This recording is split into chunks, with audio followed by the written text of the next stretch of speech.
Bismillah, Ustadz tanya, jika seorang yang sudah berumah tangga 20 tahun belum dikaruniai putra, sudah berusaha atau ikhtiar kemana-mana, tetap saja belum nampak hasilnya, bagaimana jalan keluarnya? Apakah harus mengadopsi anak dari orang lain? Apakah harus tetap tawakal? Jazakumullah khairan. Barakallahu fikum. Yassarallah umurana wa umurakum. Semoga Allah mudahkan urusan kita semuanya. Iya. Disitulah yang kemudian ada yang namanya ibtila. Ada yang namanya ujian. Ujian tidak mesti sakit, tidak mesti miskin. Termasuk di dalamnya ini, Allah tidak karuniakan seseorang kepada keturunan. Itu bagian dari ibtila. Bagian dari apa? Ujian. Salah satu tabiat dasar manusia yang kemudian, saya ulangi, salah satu tabiat dasar manusia yang kemudian menjadikan beberapa syariat itu terkendala. Contoh, doa terhadap sebuah keinginan. Doa terhadap sebuah keinginan.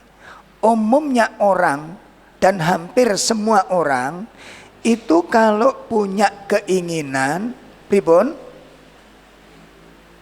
Apapun itu keinginannya, apapun keinginannya. Kalau orang punya keinginan, umumnya apa? Ingin cepat terpenuhi. Itu umum, itu sifat. Itu umum. Apa itu salah? Enggak. Apa boleh demikian? Boleh. Namun kita dihadapkan oleh syariat. Sifat itu termasuk tabiat dasar masalahnya yang disebut dengan istijal. Jelas ya? Apa istijal? Sifat dasar manusia apa? Tergesa-gesa, ingin cepat ini, ingin cepat itu tabiat dasar. Nah, karena tabiat dasar inilah yang kemudian kita diuji oleh Allah dengan hal itu. Diuji Allah dengan yang demikian ini. Sehingga pada saat kita berdoa, ngapunten, saat kita berdoa, otomatis setiap orang kalau berdoa itu ingin segera doanya itu terkabul. Sehingga di situ nanti menimbulkan dua sisi. Yang pertama, sadar faham. Ya. Sadar faham ini maksudnya apa? Kita yakin nggak doa kita didengar oleh Allah? Kenapa? Karena Allah Maha mendengar. Allah ngelihat nggak keluh kesah kita? Ngelihat. Ngelihat nggak? Ngelihat. Apakah kita punya perasaan Allah itu raja tega? Kok tega Allah itu ndelok aku? Perasaan gue, apakah Allah nggak tahu perasaan? Sangat tahu. Sangat tahu. Nah, disinilah ujian itu berjalan. Saat kita berdoa, keinginan begitu kuat, harapan begitu memuncak, ingin tercapainya cita-cita, doa ditunda oleh Allah. Macam-macam penilaian manusia. Ada yang mengatakan, aku kurang ngopo. Bisa keluar kalimat ini? Aku kurang ngopo. Itu bisa keluar ini, ya. Atau mana keadilan Tuhan? Ada itu. Saya pernah dapat apa? Dari jamaah. Hidupku, tulisannya puitis banget kan, Pak. Hidupku penuh dengan luka. Tulisan ini mukodimanya begitu, mukodimanya. Ujungnya niku sing saya kaget, ini teman akrab soalnya. Seorang akhwat, seorang ibu-ibu. Mana keadilan Allah? Luh, ngono. Satu hari saya meluncur ke rumahnya, ketemu pas kotel anaknya yang kecil itu, yang TK itu pas nakal, ngerengek terus. Assalamualaikum, waalaikumsalam. Ngobrol di situ. Terus tiba-tiba anak lagi ngobrol, ini anaknya datang, ngerengek minta, sudah ada. Napa mbak?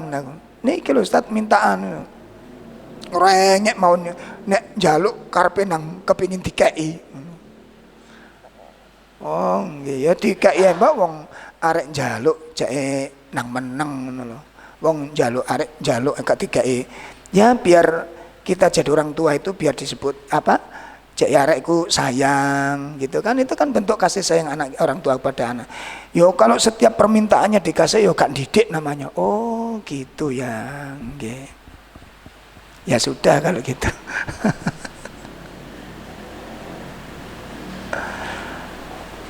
Allah Maha tahu maslahat mudarat untuk hambanya. Allah tahu. Ya, kita minta sesuatu yang kita anggap baik menurut siapa? Kita. Menurut kita. Allah memberi kebaikan menurut Allah. Kita ulangi. Saya minta sesuatu yang saya anggap baik. Yang saya anggap baik. Allah memberi sesuatu yang Allah anggap baik untuk kita.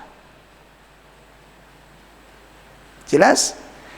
Terkadang pemberian Allah itu bentuk penahanan pemberian. Apa karepe iki? Terkadang pemberian Allah itu dalam bentuk menahan pemberiannya. Menahan pemberian apa yang kita inginkan. Karena Allah tahu. Ini kalau diberi mungkin tidak baik. Allah tahu? Tahu kekuatan kita, kemampuan kita, fitnah yang ada. Allah tahu.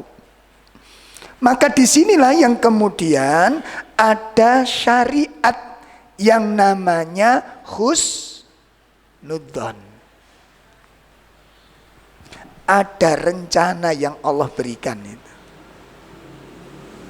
Nah ini poin pertama. Ada rencana hikmah yang akan Allah berikan. Makanya dalam poin pertama ini, ibu-ibu sekalian, bapak-bapak, apapun ujiannya, tolong kita pelajari dua asma Allah dan sifatnya ini. Nanti antum lihat ada dua sifat Allah yang digandeng. Wallahu alimun hakim. Wallahu alimun hakim. Apa alimun? Maha mengetahui tentang apa yang akan terjadi, baik buruk Allah tahu. Hakimun, maha bijaksana. Yang dimaksud bijaksana ini gimana? Wada'u syai' fi mawadhi'i, meletakkan sesuatu tepat pada tempatnya, itu namanya bijak. Jadi kalau Allah memberi satu, misal kalau jenengan sebagai orang tua yang bijak, mungkin gak memberi anak-anak yang Anda tahu itu gak baik untuk anak? Mungkin gak? Jenengan memberi sesuatu yang anak itu gak mampu, Anda tahu anak ini gak mampu, maka Anda dolim. Kalau memberi sesuatu dan Anda tahu anak ini gak mampu, tetap Anda kasih, namanya dolim ini. Jelas ini? Jelas ini? Nah, di situ kita akan lihat muncul dari su'udon, khusnudon tadi itu, muncul sebuah keyakinan alimun hakim. Allah tahu persis dan Allah maha bijak sana. Kita lihat ada sebagian orang niku gak niat duwe anak balik mana. Ada no? Aku gak sengaja lho mbak iki. Gak sengaja ping papat.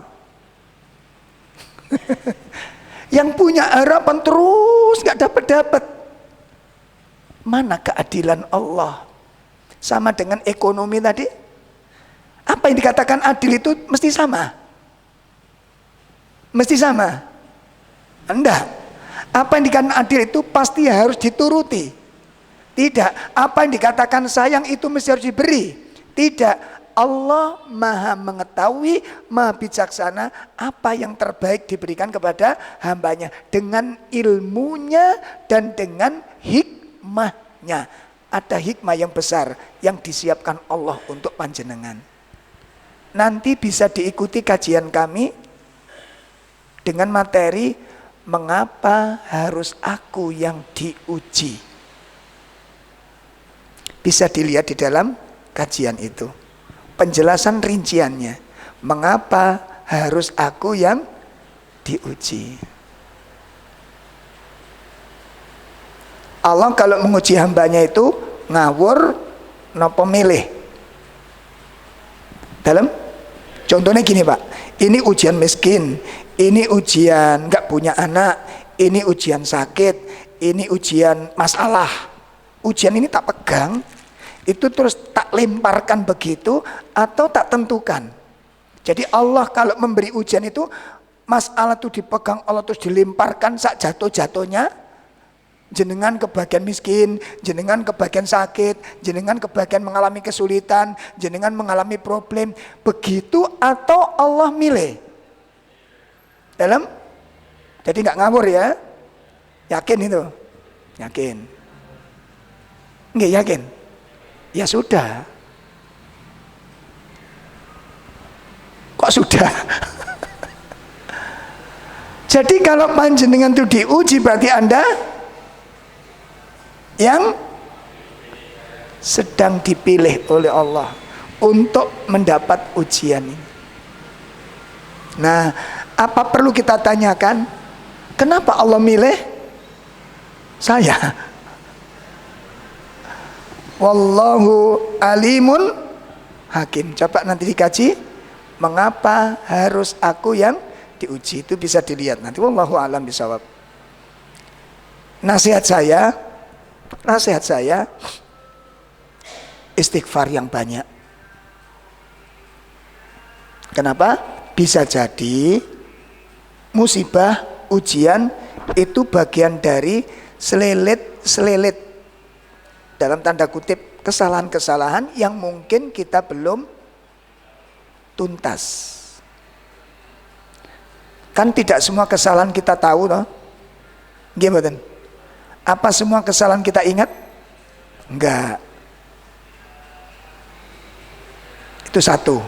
Perbanyak istighfar. Yang kedua,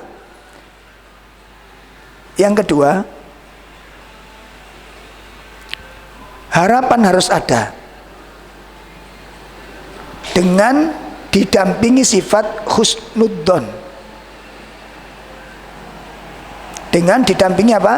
Husnudzon. Harapan harus tetap ada. Wala tayasu min rahillah. Jangan sekali-kali putus asa dari rahmat Allah.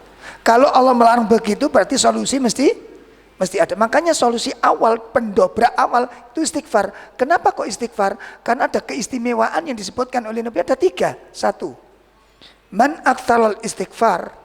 Barang siapa yang memperbanyak istighfar, 1 kata Nabi, ja'alalahu min kulli hammin farjan. Allah jadikan untuknya kesedihannya berupa menjadi kelapangan. Wa dzikin wa min kulli dzikin makhrajan. Dan Allah jadikan setiap kesempitannya menjadi jalan keluar. Setiap kesempitannya diberi jalan keluar oleh Allah. Barang siapa yang berbanyak istighfar. Yang ketiga apa? Wa razaqahu min haitsu la yaktasib. Allah memberikan rizki dari arah yang tidak diduga-duga. Itu wilayahnya Allah. Kapan pohon ini berbuah, kapan pohon ini tumbang, kapan pohon ini tumbuh, kapan pohon ini bersemi. Itu wilayahnya Allah, dan Allah tahu pasti mana yang terbaik.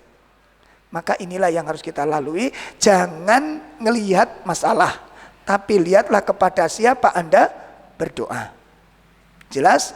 Dan saya ulangi lagi, jangan pernah tinggalkan husnudzon. Semoga Allah mudahkan.